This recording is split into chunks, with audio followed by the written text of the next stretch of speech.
ভাবি আমাদের বাড়িতে বিয়ে হয়ে আসার 3 মাসের মাথায় মা মারা যান। তখন আমার বয়স 8 কি 9, ক্লাস 3-তে পড়ি আমি। ঘরে বোন নেই, বাবা তো সেই কবে থেকেই শয্যাশয়ী রোগী।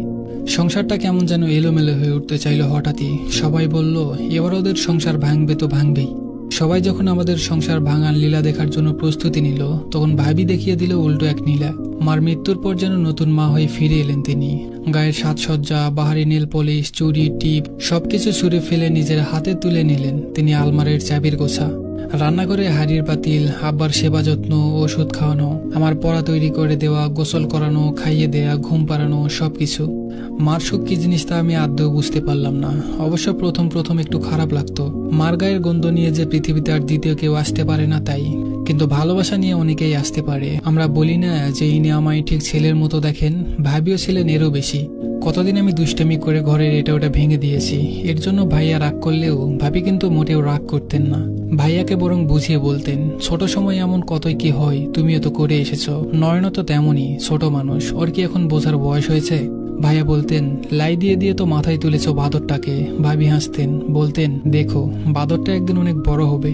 বাবা একটু পরপর ভাবিকে ডাকতেন, একবার ওষুধের জন্য, একবার মাথা গরম হয়ে গেছে বলে একটু জল ঢালে দিতে, একটু শরবতের জন্য, আরো কত কি। ভাবি হাসি মুখে সব মেনে নিতেন। কোনোদিন তাকে আমি বিরক্ত হতে দেখিনি। কিন্তু ভাবির মনে একটা দুঃখ ছিল, অবশ্যই দুঃখ তিনি কখনো প্রকাশ করতেন না।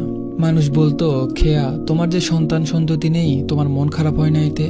ভাবি অবাক হয়ে বলতেন, কে বলেছে আমার সন্তান নেই? নয়ন কি আমার সন্তান না? প্রতিবেশীরা বলতো, এসব শুধু মুখের কথাই হয়, বাস্তবে হয় না। পরের সন্তান কি আর নিজের সন্তান হয় কোনো দিনে?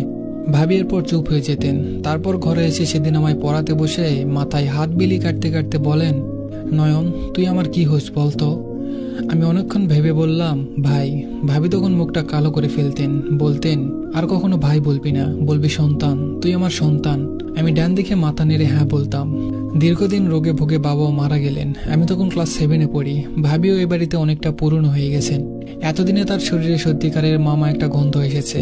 চেহারা থেকে বউ বউ ভাবটা একেবারেই মিলিয়ে গেছে। এই বউ বউ ভাবটা মিলিয়ে যাওয়ার বোধহয় ভাবির জন্য কাল হয়ে দাঁড়ায়। এদিকে বাবা নেই, আমি ছোট। এই সুযোগে ভাই যেন কেমন হয়ে উঠলেন। ভাবিকে আজকাল তিনি একদম সহ্য করতে পারতেন না। বন্ধা বলে দূরে সরিয়ে রাখতেন, এক খাটে শুতে পর্যন্ত যেতেন না। ভাবি কাছে আসলে বলেন, তুই আমার কাছে আসবি না, তোরে দেখলে আমার মাথায় আগুন ধরে। ভাবি অসহায়ের মতো বলতেন, কই যাব বলো আমি, তুমি ছাড়া আমার কে আছে? ভাইয়া বলতো, ভনিতা ছাড়, দূরে যাইয়া ভাব দেখা, আমার কাছে তোর জায়গা নেই। ভাবি বলতেন, মায়া মানুষের বিয়ার পর ঠিকানা এটাই, তার স্বামীর বাড়ি। এই বাড়ি সাইডে আমি কোথাও যাব না। ভাইয়ার আগে গজগজ করতে করতে বলতেন, যাইবি যাইবি, 100 বার যাইবি, যাওয়ার জিনিস আনতেছি। ভাবি ভেবেছিলেন ভাইয়া বুঝি ওই দিন এমনিতে এই কথাগুলো বলেছিলেন, কিন্তু কয়েকদিন পর দেখা গেল এমনি এমনি নয়। ভাইয়া সত্যিকারেই একটা মেয়েকে বিয়ে করে ফেলেছেন, সেই বউ বাড়িতে তুলে এনেছেন। এবার শুরু হলো বাড়িতে অন্য নীলা, যারা আমাদের সংসার ভাঙার নীলা দেখতে চেয়ে আশাহত হয়েছিল আগে।